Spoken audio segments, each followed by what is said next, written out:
Pokémon might be one of the most beloved game series in the world now, but its very first outing was, let's just say, rough around the edges. The Japan-only Pokémon Green, released in 1996 alongside Pokémon Red, have some of the strangest sprite work you'll ever see in the franchise. What is that? When the games were brought over to the West in 1999 as Red and Blue, many of the sprites were altered or completely redrawn, and for good reason. Some were tweaked to match the anime, which had exploded in popularity by then. Others were just fixed, because they looked like something out of a fever dream. Growing up, I only knew the cleaned up versions of these Pokemon, but recently I decided to play Pokemon Green in its original form, and wow, these sprites were something else. Some are hilariously off-model, some are low-key terrifying, and a few look like they were drawn out of memory after hearing a vague description of the Pokemon. What makes them so fascinating is that the original red and green sprites were drawn under tight constraints. Tiny resolution, 4 shades of grey, limited memory. So the artist had to exaggerate shapes and simplify details. The result is a style that's rounder, stranger, and often way more expressive than you'd expect. So today, I'm counting down my top 10 favourite Pokemon Green sprites. The weird, the funny, and the ones that make you go, wait, is that really what it's supposed to be? Let's dive in. Number 10, we start with Wigglytuff. Look at this absolute unit. Wigglytuff has one eye bigger than the other. It is on this list due to how funny it looks, but like a zombie trying to attack you or even hug you. Ooh. Wigglytuff's original Pokemon Green sprite is kind of charming in its own quirky way. Notice how the mouth sits just above the belly area. It's a little unusual compared to the later, more polished versions. At number 9 we have Ponyta. Ponyta is on this list for how wonky it looks while it poses at you. Weird. Here's Ponyta looking like it's caught mid-stride, but actually it's kind of frozen in place.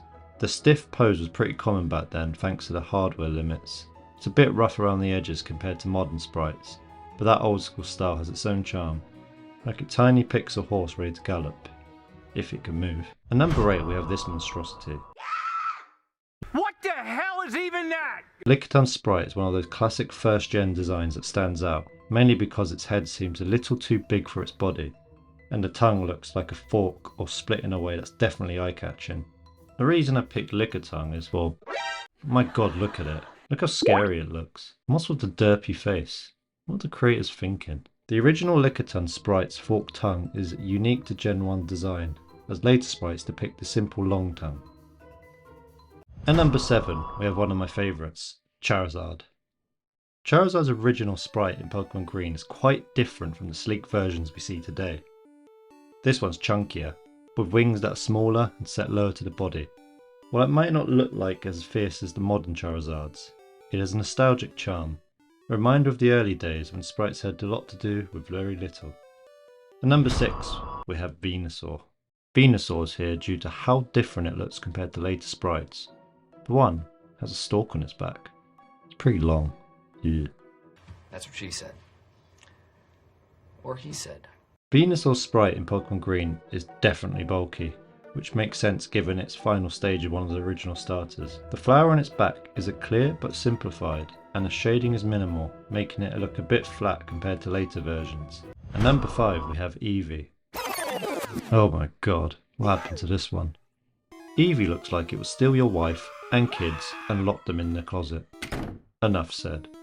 Eevee's original sprite is small and pretty simple, but it does a good job of showing off those big ears and fluffy tail. Like many earlier sprites, it's a bit blocky, but the charm's all there. At number 4 we have Moltres. This Moltres looks high, right?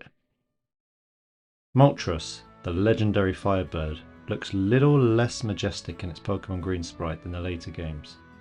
Moltres' design is simplified with blocky wings and flames, reflecting early pixel art for the legendary Pokemon. Its colours and shapes had to be distinct enough to differentiate it from other bird Pokemon in limited palettes. Hello! Now we're getting to the top 3. At number 3 we have Ekans. Ekans is on the list as it looks like a snake with a fish's head. More accurately, the face I make after seeing Eevee's sprite. Oh my god!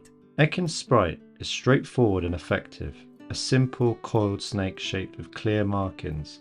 And number 2, we have Farfetch'd. Now I know where they got the English name Farfetch. Ridiculous! Farfetch'd sprite stands out with its prominent leak, which is clearly visible despite the limited pixels.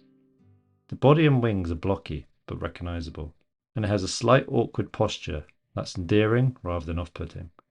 Finally, at number 1, we have Mew. Who else would it be? Mew is my favourite. One, because it's featured on many of my videos so far, but also look at it. Why does its spine look broken? Why is its head so big? One's bad enough. No idea why they tried to clone this monstrosity. Mew's sprite is small and simple, fitting for such a mysterious Pokemon.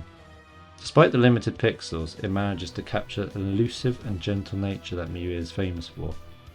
I love you. Thanks for watching. Please like and subscribe to see more, and comment down below for what your favourite sprite is and why. Thanks again, and see you next time.